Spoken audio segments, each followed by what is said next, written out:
Unidos triunfaremos. Llega para construir un puente político con las generaciones del siglo XXI y ofrecer al pueblo argentino un nuevo amanecer de grandeza nacional y justicia social. Conducido por Juan Gabriel Lavaqué, colaborador directo del general Perón y defensor del gobierno de Isabel Perón, ante los ataques de los golpistas de 1976, siempre al servicio de la unidad del movimiento peronista y de su triunfo en 2019.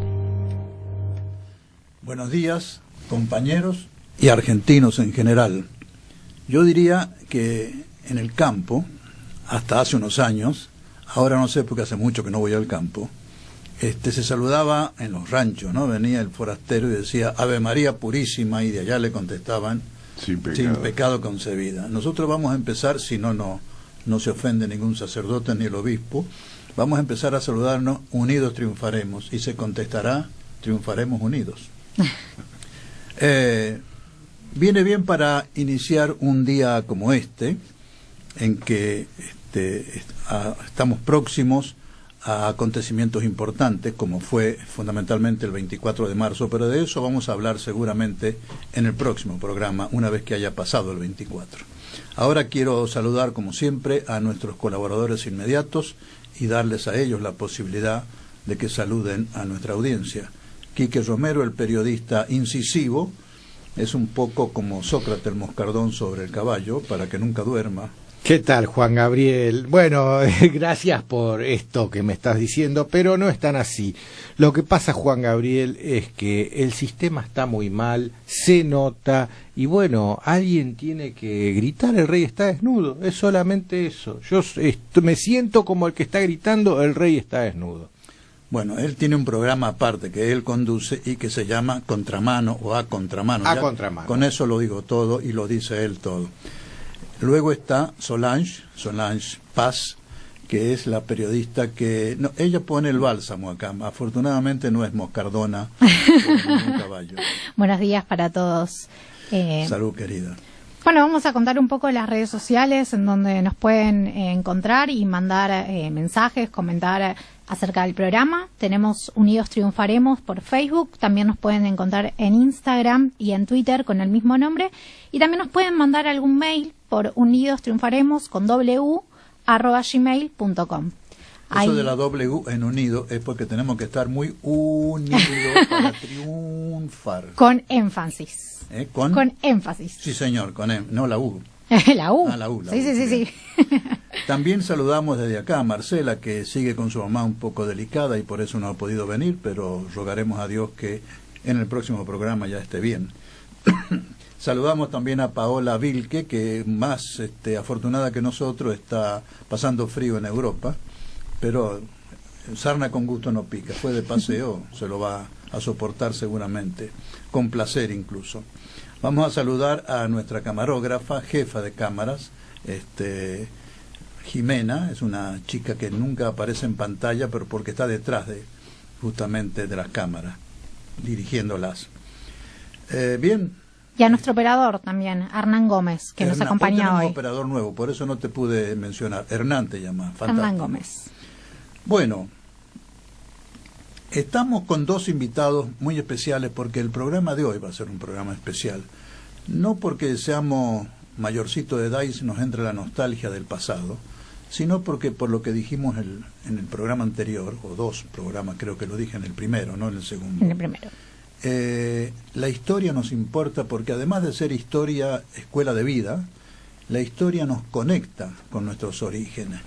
Hay muchos compañeros peronistas que creen que el peronismo, como doctrina, como movimiento de liberación nacional y de redención social, nació en el 45. En el 45 tuvo su expresión más completa, orgánica, un genio estratégico y filosófico como el de Perón, logró darle forma orgánica, perdónenme la redundancia, a un pensamiento que ya venía poniéndose en práctica, y lo dijimos la vez pasada, hace dos programas o en anterior, que viene poniéndose en práctica desde Artigas y que nace, para mí, dentro de los límites de la Argentina, con la primera invasión inglesa, cuando nos levantamos por nuestra cuenta para defendernos del invasor, que seguiría siendo el invasor por toda nuestra historia. Bien, Este movimiento con historia es bueno que tenga su historia. Y entonces hoy hemos invitado a dos pioneros de la estructura o de las agrupaciones peronistas de la resistencia y del trabajo que se hizo para que volviera el general, que son Carlos González Barbieri y David Sciorra, de lo que se llamó la agrupación Guardia de Hierro, y que hoy funciona a través de una muy interesante academia de formación política. Ya estaremos con ellos. En esta tierra, lo mejor que tenemos es el pueblo. Hagámoslo realidad triunfando, unidos en 2019. Ese es el objetivo de Unidos Triunfaremos, el programa de Juan Gabriel Lavaqué y sus colaboradores, que se emite por Sónica Más.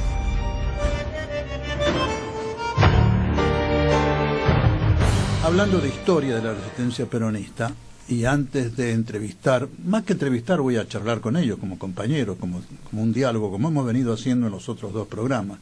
Hay que hablar de historia de la resistencia peronista, es hablar de la historia de la resistencia del pueblo argentino ante el último gran golpe militar que se produjo en la primera mitad del siglo XX, que fue el de 1955. La resistencia peronista surgió a partir de ese momento, y fue, no por casualidad, en primerísimo lugar gremial.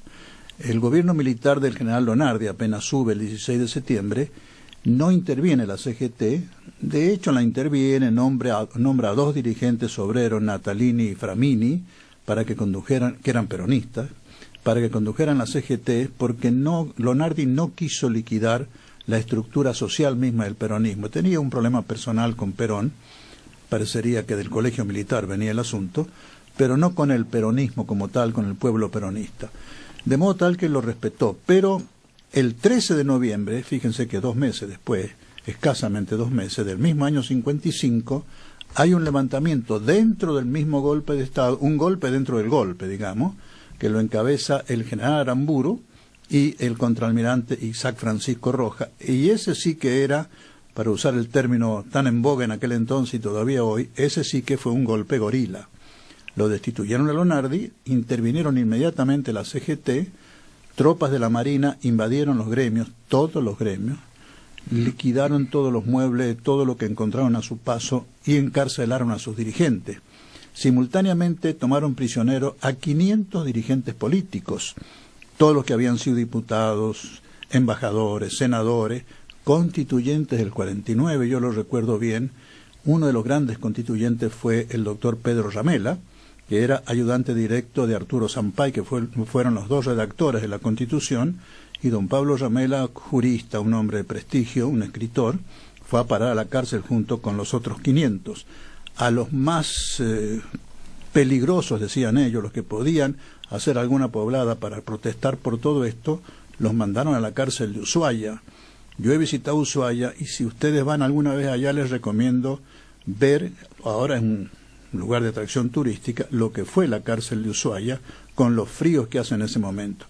Este atroz castigo se multiplicó por varias veces el 9 y 10 de junio siguiente, cuando el general Valle y el general Tanco se levantaron y se produjeron los primeros fusilamientos por razones políticas en la Argentina, cosa que no sucedía desde 1852 o 52, después de la batalla de Caseros.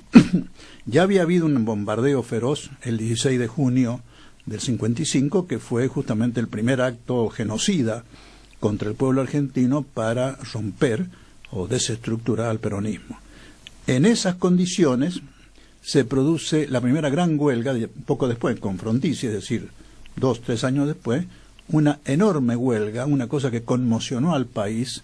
Yo era muchacho joven, pero lo recuerdo bien, el frigorífico Lisandro de la Torre, que era un frigorífico estatal, que estaba en el actual barrio de Mataderos, era un frigorífico el más importante del país, el que regulaba la oferta de carne, y por lo tanto el gobierno de Frondizi, especialmente el ministro de Economía, que en ese momento era Álvaro Alzogaray, nada menos, lo tenían que liquidar porque era, entre comillas, un mal ejemplo para la libertad de comercio, decían ellos.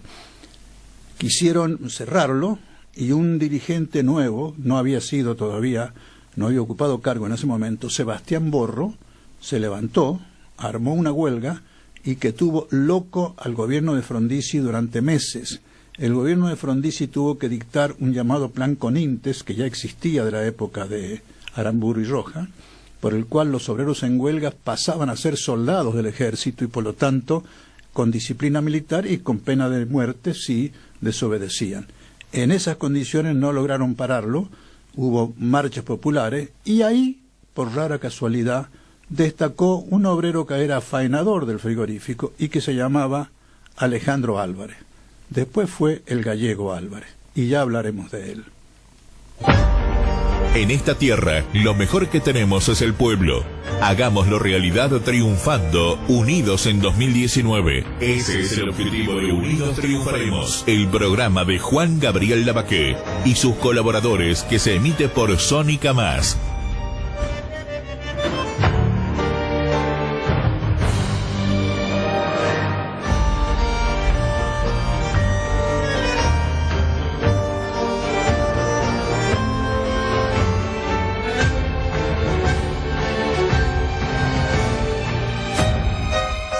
Quedamos en que en el frigorífico Lisandro de la Torre, que dio el gran campanazo de la resistencia obrera gremial, organizado el movimiento obrero con Sebastián Borro, había un obrero faenador que se llamaba Alejandro Álvarez y que luego fue el Gallego Álvarez. El Gallego Álvarez fundó con un grupo de compañeros, pero eran muy pequeños, yo recuerdo que era un grupo muy pequeño, Guardia de Hierro, que después fue, para mí, esto es una opinión personal, objetiva, creo, honesta y cariñoso recuerdo hacia el Gallego, para mí fue la agrupación peronista más importante que hemos tenido, la más leal al general y la que tuvo una enorme visión de futuro al crear cuadros, al formar cuadros políticos, cuadros dirigentes para el peronismo. Hoy hemos invitado a dos de ellos, ya se los mencioné, Carlos González Barbieri, tu palabra.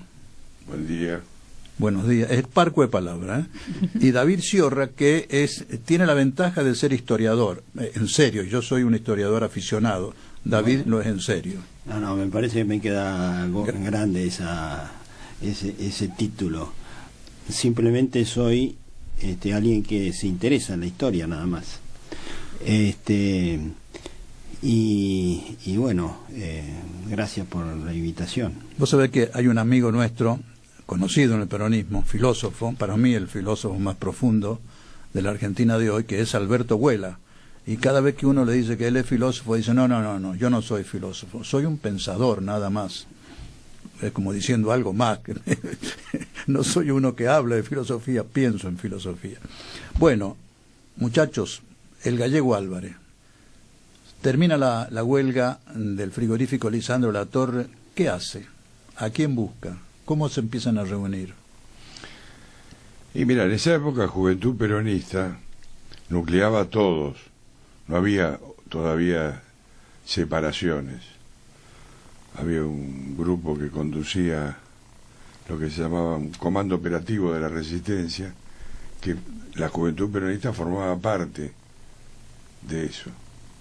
Luego, con los años, cada uno de los que integraba esa coordinadora de juventud, no era coordinadora, ese grupo de Juventud Peronista se fue haciendo, cada uno según su forma de mirar lo que había que hacer, una organización diferente, ¿cierto? Tanto el Comando de Organización, el MRP, Guardia de Hierro, de ahí surgieron... Todos esos surgieron de... Todos estaban juntos. Aquel comando de coordinación. Claro, el COR, que era el Comando Operativo de la Resistencia, conducía todo. También Juventud Peronista. Juventud Peronista debían ser en toda la Argentina 40. ¿No? Si no era un problema de número, sino de potencia y de convicción. Cuando vos mencionabas hace un ratito lo que fue Guardia de Hierro, yo pensaba cuál fue la virtud principal. Fue el trabajo y la persistencia. No tuvimos muchos méritos mayores, sino continuamos con lo que nos había indicado Perón y lo hicimos hasta el final. Un asunto, no sé si David o Carlos lo van a contestar. ¿Cuál fue el primer objetivo del Gallego Álvarez y sus 3 o 4 o 5 o 6 compañeros cuando deciden dentro del COR formar un grupo aparte, no aparte, un grupo especializado? ¿Cuál fue el motivo concreto que lo llevó a esto? El problema era cómo se tomaba el poder en la Argentina. Era una cosmovisión diferente uno de otro, cuál era el camino. Todos de una u otra manera veíamos la lucha armada como una cosa no solo factible, sino que casi irremediable. ¿Año?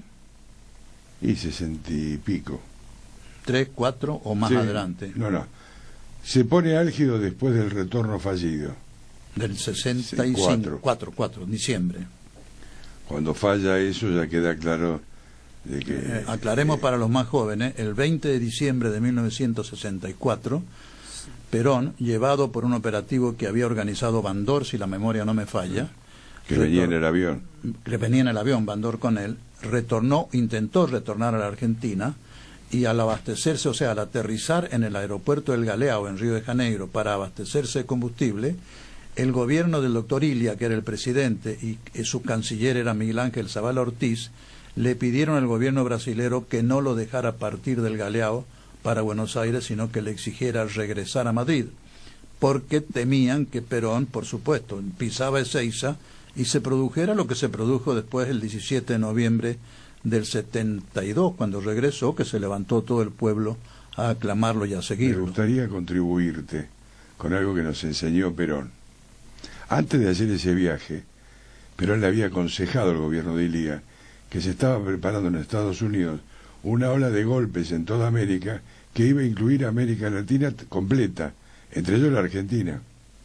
Vos sabés que eso... Y que él consideraba, Perón, sí, que si él estaba en presencia con una promesa de libertad eleccionaria a futuro, los norteamericanos no se iban a animar a hacerlo. Y Ilía estuvo de acuerdo. Todos estuvieron de acuerdo. Por eso el viaje, cuando se inicia, es con beneplácito del gobierno argentino. Pero después la embajada golpeó más fuerte. La embajada norteamericana exigió. Sí. No me extraña, porque cuando cae Ilia, el golpe de Onganía en el 66, Ilia en persona le manda una carta, pero no, seguramente la conocen ustedes, en donde le propone un acuerdo entre radicales y peronistas. Te estoy hablando del año 66, el segundo semestre. Le propone un acuerdo para que juntos lleguen al gobierno en una especie de coalición transitoria. 4 años de transición, creo que le propone 2 años de transición, hasta tanto se recupere la democracia y puedan haber elecciones libres. El objetivo era que terminara Onganía en ese momento, pero es Ilia el que le propone a Perón, y Perón se lo acepta. Pero ya era tarde. Era tarde, sí. Él debía haber aceptado cuando se lo propuso Perón en el 64, 2 años antes del golpe. Recién había pasado lo de Azules y Colorados, fin del 62. Claro, exactamente. Estaba Guido en el gobierno en ese momento. No, cuando viene Perón estaba Ilía. No, en el 65 sí, pero digo, en el 62 es cuando sube Guido. Claro. Sí, en el 65 estaba Ilia, sí. Entonces ahí había triunfado la tesis de esperar, de no hacer el golpe. Se nos fue un poquito el hilo de la conversación respecto a Guardia de Hierro. Yo creo que Carlos no quiere hablar de Guardia de Hierro. Vamos a intentarlo con David entonces. David, ¿cuál fue el primer paso formal en Guardia de Hierro?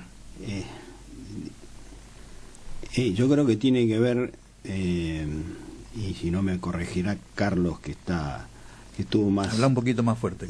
Me corregirá Carlos, que estuvo en esas oportunidades más cerca de todo eso. Yo todavía no estaba tan cerca.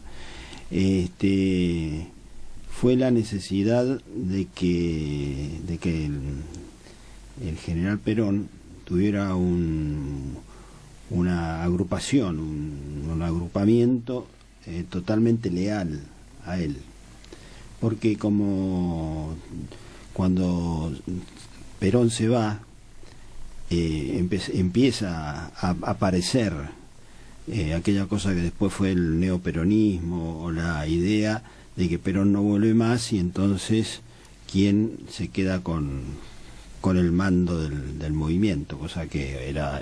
¿Quién se queda con la herencia, digamos? Claro, con la herencia. Era una cosa ridícula.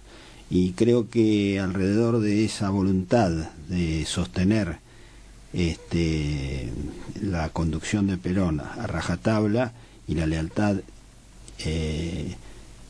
sin ningún doblez a Perón, es como me parece que, o por lo menos lo que a mí me contaron, porque yo vuelvo a reiterar, el motivo principal para crearlo. Exactamente. Una agrupación totalmente leal. ¿Estaba ya en la mente de los muchachos iniciales ser también una estructura o una agrupación que se dedicara muy específicamente a la formación de cuadros políticos Políticos militares. y militares. Era eso. Sí. ¿Hasta cuándo fue también militar y no solo político? Hasta que Perón nos agarró a sopapo. Sí, eso quería llegar. Claro. Hubo un viaje de el gallego Álvarez junto con Belomo, Fabio y algunos más a Madrid Exacto. a pedirle a Perón, y me voy a adelantar, para que no se escapen, me voy a adelantar, para pedirle a Perón que los conectara con Fidel Castro a fin de entrenar guerrilla peronista. No, Argelia. Argelia primero. Ah, claro, estaba en ese momento el Movimiento de Liberación Argelino. Sí, señor. ¿Quién No quiero? Fidel Castro. No, sí, Argelia. No Fidel Castro. No, Fidel Castro no querían, claro. Ustedes No no querían. quisimos. Ustedes no Y no querían fuimos. no querían ir a los cubanos, por eso pidieron Argelia. ¿Y qué les dijo Perón, che? Mi amigo Bomedín está preso, así que vamos a esperar un poquito. Pero entiendo por lo que dice. Mientras tanto sigan viniendo toda la semana. Claro, exactamente. Y Esto conversemos. lo cuenta en un libro que hace reír en esa parte. Tarruela se llama, ¿no? Sí. El historiador que lo escribe. ¿Vive ese hombre? Sí. Todavía vive. Cuenta que Perón los hizo volver muchas semanas. Primero que los iba a mandar a Cuba, sabiendo que ustedes no querían ir a Cuba. Después creo que a un país del este europeo también. No. O Argelia o Cuba. O Cuba, nada más. Y los cubanos dijeron que no, dijo Perón. Ah, él mismo. Los cubanos no los quieren. Hasta que, ¿quién lo cuenta? Dale, Carlos. No, el desenlace es fácil. Perón siempre creyó, pensó e hizo que el tiempo fuera antes que la sangre. Lo hizo con él mismo. Cuando él en el 55 se fue, la gente está confundida, él no perdió nunca ninguna revolución. Tenía todo controlado, podía haberlos matado a todos en 5 minutos. No quiso. Como no quiso en el 51. Siempre lo del tiempo y no la sangre. Él ¿no? decidió esperar. Y aún teniendo todo eso, por eso, ¿cómo se explica tantos días en la cañonera yendo al Estado Mayor aquí a conversar? ¿Qué iba a conversar? Iba a conversar cómo era el plan de retirada y qué iban a cumplir los generales, que después no cumplieron, y cómo protegía al pueblo argentino, que ellos después no lo cumplieron. Por eso Lonardi, cuando asume, dice: en esta revolución no hay ni vencedores ni vencidos. Claro. Porque era la victoria de Perón sobre Lonardi. Pero Lonardi, como todos los ingenuos renovadores, siempre cree que se puede renovar lo que no es posible, porque la verdad se abre paso. Y la verdad en ese momento era o Perón o los asesinos de Aramburu y Rojas. Sí. En Rusia dicen que pasó lo mismo con el gobierno de Kerensky frente a Lenin. Sí. Kerensky quería arreglar medias tintas, algo. Sí, David. Hay que tener en cuenta algo que no se dice. La resistencia, la verdadera resistencia, el piso real de la resistencia fue la familia peronista. No fueron los que pusieron bombas, los que hicieron, que también fueron, ¿no? Los que hicieron actos de distinto tipo o toma de fábricas y todo lo demás. En realidad, lo que no pudieron quebrar fue la adhesión del pueblo peronista y de la familia peronista, con la cabeza de las mujeres peronistas. No lo pudieron quebrar nunca. Y eso es lo que verdaderamente triunfó. Todo lo demás acompañó. No fue decisivo. La decisión fue entre Perón y el pueblo. Es bueno. Sí, dale, te escucho. Entonces, cuando nosotros vamos con esta propuesta, digamos, típica de los que están en una dirigencia o en una búsqueda de solución, ¿a dónde nos mandó? A hablar con el pueblo peronista. Ustedes tienen que ir a hablar con el interlocutor que yo tengo, que es el pueblo peronista, entre otras cosas, para que aprendan. Nos mandó a formarnos en donde nos podíamos formar verdaderamente. Y eso fue lo que hicimos. Así fue como se desarrolló Guardia de Hierro. Tarruela lo dice con palabras muy emotivas, que Perón cuando el Gallego, Belomo y compañía se convencen que no quería que fueran a entrenarse como guerrilleros ni a Cuba ni a Argelia, a ningún lado, Perón les dice: muchachos, ¿para qué se van a hacer matar? Lo que necesitamos no son muertos, son dirigentes que vivan, son héroes y no mártires, y les pide que vayan a formar cuadros en el peronismo y estructuras políticas. Con la consigna de: no los quiero ver en vanguardia. Los quiero ver. No los quiero ver. Nos mandó a la retaguardia. A la retaguardia. Claro, ese fluido, ese metal líquido al cual se refiere David, que es el vínculo más profundo de la resistencia, es el amor recíproco entre Perón y el pueblo, y entre el pueblo y Perón. Ese es el secreto de todo, que luego se condimenta, digamos, prende fuego con Evita, ¿no? Sin duda. Y que lamentablemente no se ha valuado de la mejor manera, y al día de hoy tampoco se entiende esto. Es que ese es el secreto que tienen que ocultar. Es que es la misma resolución la que se impone hoy. Claro. Lo que hace falta hoy es lo mismo. Es lo mismo, falta Perón, ese es el tema. Pero el amor está. El amor está. Cada uno lo porta si quiere. Tiene que hacerlo. En soledad o en compañía.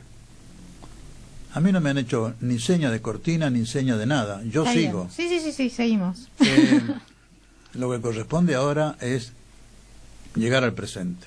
Ya hemos planeado bien sobre la historia, creo que han contado cosas muy interesantes, anécdotas interesantes. Hasta me han desburrado a mí, que yo me precio de saber la historia del peronismo bastante, pero hay cosas que se me escapan por lo visto. Pero falta un detalle, parece ínfimo. Perón muere el 1 de julio. 4 días después, Guardia de Hierro queda disuelta. Espera, que quiero hacer 2 cosas. Una era esa. Dale. Es fundamental para que los 20.000 que éramos como cuadros... En el 74 eran 20.000. Sí, organizados en un sistema organizativo que, como todo sistema organizativo, es como una cárcel, ¿viste? Sí, compartimentado, cada uno en su tema.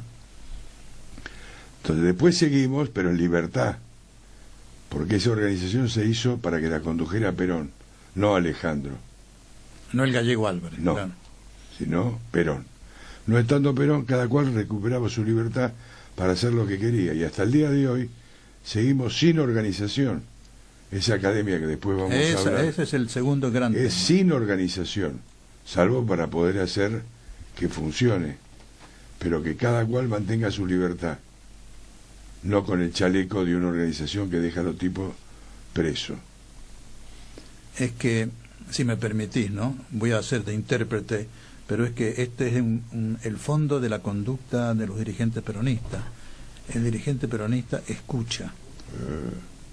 La doctrina peronista, la ideología peronista no surge de un laboratorio intelectual que le impone a la gente una ideología esquemática, digámoslo así, y mucho menos extranjera, o hecha en el extranjero, sino que, como decía Perón, la ideología y la doctrina peronista surge de escuchar al pueblo, de observar lo que el pueblo quiere, y es un intérprete de esto. Un servidor de eso que oye y ve. De acuerdo. Pero mismo lo dice, cuando dice de dónde salió la doctrina. La leí en el pueblo argentino. La leí en el pueblo argentino, sí. Lo he leído a eso, es fantástico, ¿no?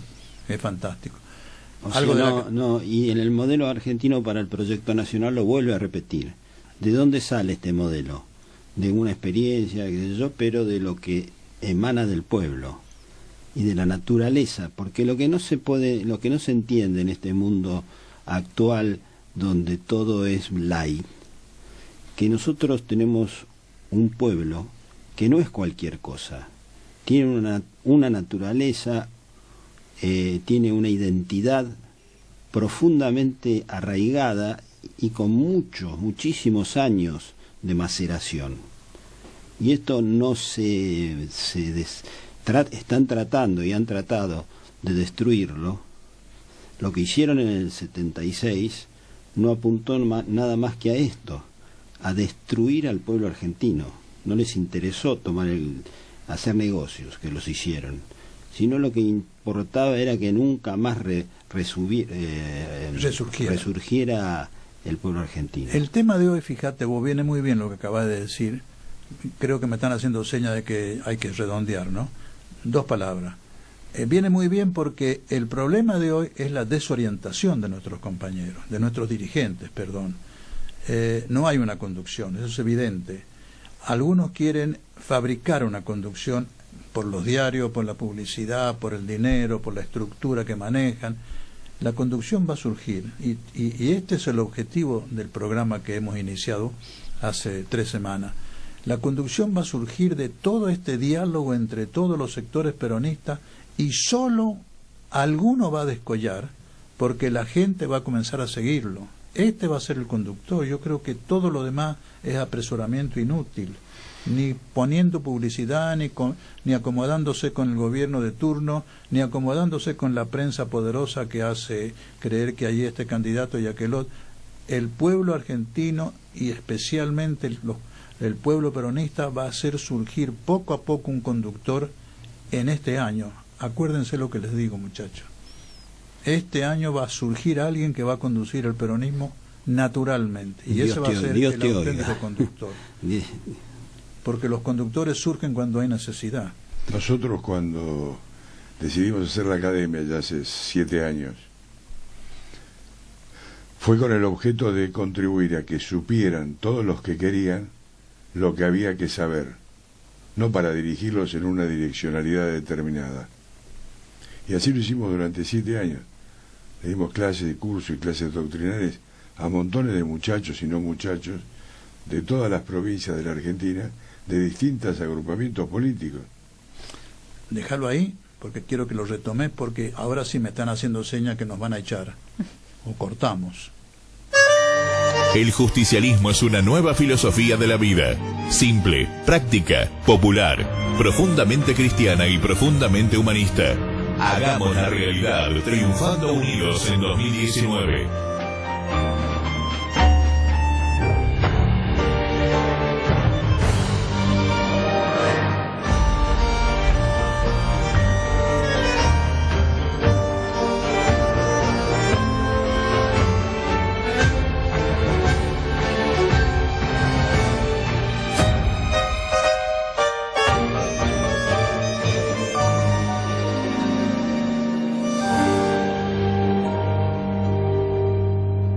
Carlos, entiendo que vos sos dentro del Guardia de Hierro, o el Guardia de Hierro tal cual se lo conoce hoy, la responsabilidad fundamental sobre la academia, ¿es así? Sí, yo asumí la responsabilidad de impulsar la academia con los compañeros que me aguantan y me bancan. Todavía. Hasta recién. Hasta recién. Contanos cómo funciona, qué es la academia y cómo funciona. Mira, hace muchos años implementamos una consigna con Alejandro, que era avivar giles aunque se hagan contrario al refrán popular. No avives giles que se te ponen en contra. Claro, sino enseñarle a todos todo lo que sabíamos, y que de la potencia de lo que cada cual hacía con lo que aprendía, que surgiera el más vivo y que fuera al frente. ¿Sin miedo a que se les pongan en contra? No, sin miedo, porque no competíamos con ninguno, salvo en el servicio de adiestrarlo para que puedan. Por lo tanto, si hacían lo mismo, eran de nosotros, no había problema. ¿Cuántos centros permanentes o que han existido ha formado la academia? Y debemos haber dado clase a entre 5 y 7.000 muchachos. Más o menos. En el momento máximo hubo 70 cursos. Sí. Más o menos, al tiempo. Después va bajando, cuando vienen las elecciones internas, baja la dedicación doctrinaria. Hay algo más urgente. Claro. La urgencia... La urgencia mata lo importante. Pero nosotros no hemos estado nunca... Es más, fíjate ahora que hay un momento álgido y grave para el pueblo argentino. Nosotros no vamos a tomar una actitud pública de lo que hay que hacer. Yo personalmente voy a apoyar lo que se va a hacer ahora en San Luis, a iniciativa de Rodríguez A y otros compañeros, como Mariotto y un montón de gente que está inspirada muy bien en buscar una salida. Pero no es una opción de la academia, Lo hago yo personalmente porque creo que es lo que hay que hacer. Y cada cual que haga lo que crea conveniente. No hay una conducción política como tal. Sí, hay una conducción política Sí. estratégica, que es formar cuadros para que se pueda en Argentina tener un movimiento nacional potente. Política en cuanto a decisiones electorales, por ejemplo, No, no. ahí se lo dejamos a los otros. A la conciencia de cada uno. Sí, sí. Porque es menor. Lo que hay que sostener es la conducción política estratégica. Hay que Porque dejar- lo que hay que salvar es la Argentina, no el peronismo. Totalmente. No, y no solamente eso, hermano. Hay que creer realmente que la salvación de la Argentina, que de paso va a ser el resurgimiento del peronismo, Yo de paso creo igual, va a ser el resurgimiento del peronismo, pero no es obligatorio. no necesariamente no, puede ser de otro también, desde ya. Creo que va a ser el peronismo, pero podría ser de cualquier otro movimiento que surgiera. Pero lo importante es esto, va a surgir naturalmente de la gente. Yo vuelvo a insistir en esto. Así es. Acá no hace falta un mesiánico, acá hace falta un intérprete de la gente en este momento. Y eso es lo que va a surgir este año, porque la gente está expresándose, la gente, dice, nuestro pueblo se está expresando. Y eso es lo que hace surgir a los Además, la conductores. palabra esa que vos usás es muy graciosa, porque si hay algo distante de un líder mesiánico es Perón. Pero por supuesto que sí. Pero él lo ha dicho 200 veces. Además, el mesianismo en Perón, yo me acuerdo, no voy a nombrar al dirigente, pero hubo un dirigente, por allá por los años 60, que se creyó iluminado por Dios y que hablaba un poco como si fuera la Virgen, un poco como hace la doctora Carrió, sin faltarle al respeto a la doctora Carrió, pero con ese crucifijo grande que la Virgen le dijo. Hubo un dirigente así, Perón se reía y dice, yo me acuerdo de esa anécdota que me la han contado gente muy cercana al general, Isabel concretamente, que cuando se refirió a ese dirigente le dijo, no, yo de él no puedo hablar porque él habla con Dios, es otra cosa. Se lo tomaba en broma a los mesiánicos. No se trata de mesianismo. Nos han dicho mesiánicos porque no nos entienden.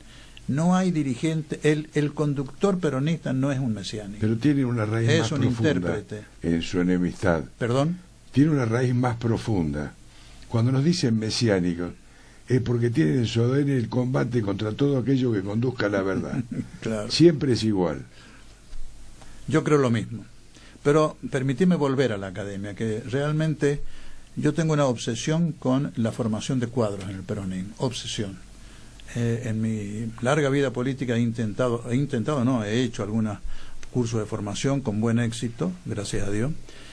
Pero ustedes han sido el único grupo que con permanencia, con constancia, lo está haciendo ¿desde cuándo? 7 años. 7 años. 70 centros han tenido, 70 cursos han tenido. Al tiempo, en 24 lugares, 25 Es lo que te iba a lugares. preguntar, ¿en cuántas provincias? Y en casi todas, Ujú. casi todas. ¿Y esos son algunos centros permanentes? ¿Han Sí, permanecido? sí. ¿Cuántos permanecen de eso? Un montón, como 20. Fantástico. O más. Fantástico. Sí, Sí, yo creo que un poco más. sí. Pero de alguna manera nosotros vamos, no convocamos. O sea, quiero decir, no Sí, van a buscar. Vamos a donde están los que necesitan esto, ¿sí? O sea que podemos, el centro no es un local, el centro es el lugar donde se reúnen los compañeros, que puede ser una casa, puede ser un local, puede ser lo que sea. El centro son los compañeros, Exacto. no los ladrillos, claro. Claro, El centro exactamente. son los compañeros. ¿Sí? Porque en realidad la formación que nosotros damos no es una formación meramente intelectual, es una formación del alma, una fragua. Tiene que ver con un cambio del corazón. El problema que tenemos es ese, básicamente. Necesitamos una dirigencia que sea que se sepa bajar, no que vaya a imponer, sino que vaya a escuchar y con eso trabajar, ¿sí? Y sobre todo a generar esos vínculos de amor que se han cortado, porque la dirigencia se ha elevado y el pueblo se ha quedado sin nadie que le venga a hablar. Por eso miran la televisión y después terminan diciendo o haciendo cualquier cosa. Y esa espiritualidad, porque estás hablando de espiritualidad, Y sí, es lo que los ha llevado a tener la tan particular posición que tienen respecto a la Virgen María de San Nicolás. Es una manifestación en la realidad profundamente popular y profundamente ligada a nuestras creencias. Por lo tanto, también le damos bola. Así empezó. Pero no es normal que una agrupación peronista, ni no peronista, una agrupación política, tenga ese toque de religiosidad y concretamente hacia una advocación de María, Bueno, que es la como advocación fue más nueva en la Argentina, ¿no? Pero es porque no ven al pueblo en su realidad. Nuestro pueblo es creyente, es mariano. ¿Cómo va a hacer política alguien que no entienda que eso forma parte de su naturaleza? Qué gracioso. Vos sabés que estoy leyendo el último libro que se ha escrito sobre Perón, se llama El siglo peronista, textual, El siglo de Perón. El siglo de Perón, y lo escribe Alain Rouquier, que es uno de los politólogos más importantes del liberalismo francés, bien liberalote, ese liberalismo de izquierda que tienen los hace franceses. 30 años. Sí, viene vomitando, perdón, escribiendo. Pero reconoce que algo debe tener el peronismo, porque tiene una vigencia que ya excede todos los límites conocidos. Ni de Gaulle, mirá que para un francés que diga ni de Gaulle ha llegado a tanto, porque no dejó escuela. No hay un partido golista. Giscard d'Estaing no lo fue, en todos los que los Sarkozy, ni hablar. En cambio, Perón dice, sigue siendo el convocante del pueblo argentino, y el peronismo también, y no sabe a qué atribuirlo, y lo une, esto viene con, perdóname, lo une con la religiosidad natural del pueblo argentino, obvio, que dice, mezcla cosas ancestrales y populares, como la difunta correa de San Juan, ahí me tocó un poco el corazoncito de sanjuanino, y el gauchito Gil, pero no contra el catolicismo, dice Alain Rouquier, sino que el catolicismo del pueblo argentino mezcla el catolicismo, no lo dice así, no, lo integra, lo integra, él habla más bien de un sincretismo, digamos, de unir cosas que no son iguales, digamos, ¿no? Entre la difunta Correa, el gauchito Gil, la religión católica, la fe católica, la Virgen y el peronismo. Y esto es real, Juan. La religiosidad, desde el punto de vista de su concepción lingüística, es religar al hombre con Dios. Y si es cierto que Dios existe, y si fuera cierto que Dios vino al mundo y se hizo hombre, y si fuera cierto que se autodefinió como la verdad, la religiosidad es ligarse a la verdad, que es la razón por la cual Perón insistía hasta el cansancio respecto de la relación entre la verdad y la realidad. Sin llegar por eso, y este es un mérito del general y del peronismo en general, porque nuestro pueblo también es así, sin llegar nunca al clericalismo. Jamás, no, al contrario, nunca, al contrario. Lejos. Nos hemos enfrentado a los clericales. Por supuesto. Nos hemos enfrentado a los clericales. El clericalismo es lo que ha hecho, digamos, apagar la fe. Porque si vamos a hablar en serio, el clericalismo no es una expresión de fe, sino de poder. Efectivamente, es un partido político, donde la fe la usan como elemento para pero es esa organización que Alejandro disolvió cuando murió Perón. Claro, por eso lo disolvió, para que no fuera eso. Una última. Hay tiempo. Sí, tenemos un ratito más. Desde la óptica de ustedes, personal o grupal, ¿cómo ven el panorama político argentino y sus perspectivas para el 19? Pequeña pregunta para terminar. Lo más importante, creo yo, que es la situación de nuestro pueblo. Está complicado. Una situación que se agrava por la indiferencia de los que gobiernan a los dolores del pueblo. Una cuestión grave de endeudamiento futuro, que sería lo de menos porque lo que se debe puede no pagarse también. Pero ¿eso es una profecía o una propuesta? Si llego es una amenaza. Si no es profecía. Bueno, magnífico. Pero es grave porque el problema es así. La Argentina tiene que ser para todos, para los ricos y para los pobres, para los que trabajan y los que no tienen trabajo. no para una parte. Y el problema es que lo que está en juego es que quiere establecer una grieta para que haya dos partes. Todo tiende a dividir en dos partes, porque ellos son maniqueos, no me refiero al gobierno. A todos los que hacen posible que se construya una grieta, lo que quieren es que se divida en dos, para que no haya unidad. Visto esto, el pueblo llano, los militantes peronistas que quieren, no les importa eso.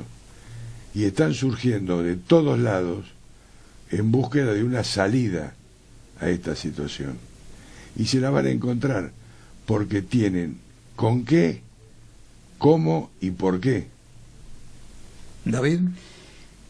No, yo quisiera recordar algo que decía Evita ya en en el año 49-50, y ella decía que para los pueblos del mundo el justicialismo iba a ser la solución en el futuro. Ese futuro es hoy, y hoy no solo estamos ganando, sino que el justicialismo se está universalizando. ¿Querés que termine con un como decía la pensamiento? marcha? ¿Querés que termine con una duda cruel que plantea Alain Rouquier en este libro? Sí. El problema, dice, es que en Europa estamos comenzando a ver síntomas de peronismo. Bueno, imagínate.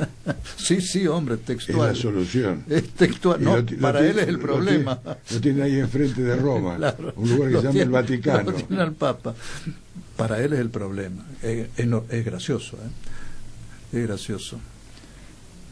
¿Se acabó o no se acabó nuestro tiempo? No, saludamos a los invitados y agradecemos que hayan venido hoy acá. Los estás echando. No, le estamos agradeciendo más que nada. No sé si quieres decir algo más a ellos. No, lo que ustedes quieran. Yo estoy muy contento con ser amigo de Juan Gabriel. Hombre, Y contribuir a lo que él se propone con este programa. es recíproco. Y al servicio de cualquiera que quiera buscar un paso más hacia el bienestar de nuestro pueblo y de la Argentina, que tiene que ser para todos. Magnífico. Sí, refrendo esas palabras, y gracias por seguir charlando. ¿Cuánto tiempo hace que venimos charlando? Pues seguiremos charlando un poco más. Para eso está hecho el programa, para dialogar con todos los sectores del peronismo, y además con ustedes es un doble placer. Acá está 40 y pico de años, ¿no? No, claro, no viene de ayer, con ustedes no viene de ayer. Me alegro mucho y se los agradezco también. Nosotros te invitamos a reflexionar para que te sumes al desafío de construir desde la verdad. Ese es nuestro único poder. Recordemos, unidos triunfaremos.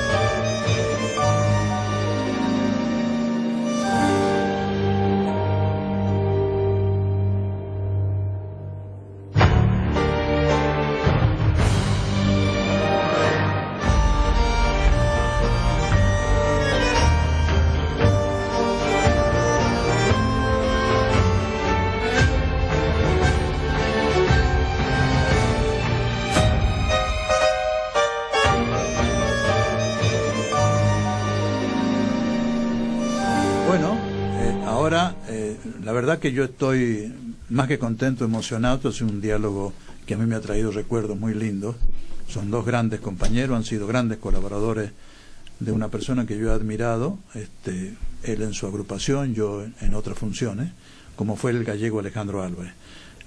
Tocamos tierra de nuevo. Sí, y fue sumamente interesante el diálogo, la historia de lo que fue esta agrupación Puerta de Hierro. Pero para aprovechar un poco estos últimos minutos que nos quedan de programa, Juan Gabriel, otro aniversario más del atentado a la embajada. Y la noticia de estos días también, a ver, Cristina, dentro de esta acusación que le hizo Nisman por traición a la patria, por haber encubierto a los acusados del atentado de volar la AMIA, se quedó sin defensor. Su defensor era Aníbal Ibarra, pero le renunció porque ya había mucho mar de fondo con esto de el fracaso de Ibarra al frente del gobierno de la ciudad de Buenos Aires cuando fue la tragedia de Cromañón. ¿Qué opinas de todo este embrollo? ¿Cómo termina esto? Yo creo que están en este momento estudiando la forma de tapar esto, porque se les ha complicado mucho. Lo que ha sucedido entre el disenso, la discusión, que viene de hace meses, entre el secretario de Estado, subsecretario de Estado, de la Unidad de Investigaciones Administrativas del tema AMIA, del Ministerio de Justicia, el doctor Cimadevilla. Mario Cimadevilla es un chubutense que fue senador nacional, y el ingeniero Macri lo nombró al frente de esta secretaría, y Garabano, el ministro de Justicia, de quien depende Cimadevilla, es sintomático. Yo creo que a Cimadevilla le encargaron ser la punta de lanza del ataque contra Irán, porque así lo pedía Israel, y por eso Cimadevilla es el que redacta el proyecto de ley de juicio en ausencia, un disparate mayúsculo. Sí, si se llegara absolutamente a convalidar el juicio en ausencia, ya sería sí. retroceder al siglo XVII. A la caverna. Sí, a la época de la Inquisición española. Al garrote, ya sí. Sería el colmo. Y sin embargo tiene todo el apoyo del establishment mediático y compañía, porque bueno, hay intereses, muy concretamente israelíes y norteamericanos, en que se cierre el caso AMIA rápido, de alguna manera, acusando a los iraníes, pero de forma tal que no se investigue realmente.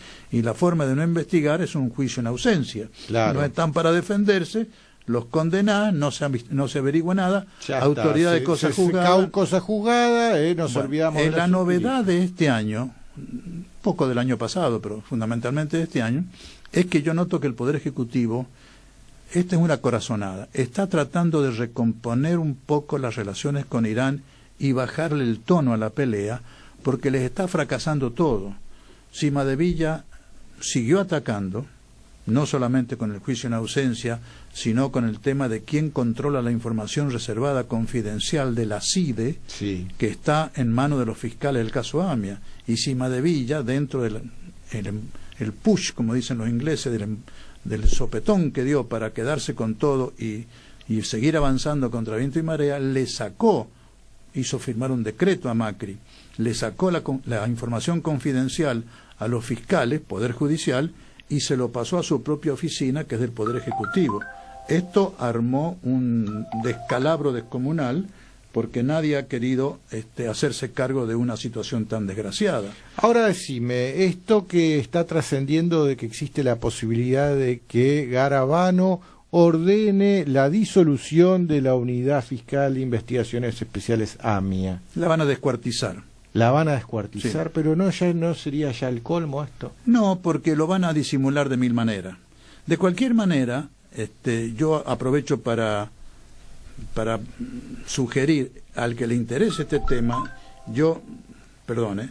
Dale tranquilo, yo muestro a cámara, mira, sí. Lo que vos estás por decir es este libro, acá se lo ve en cámara claramente. Mira. AMIA, Embajada, bueno, ¿verdad? 500 veces a este libro lo recomendé desde mis programas en televisión o en la radio.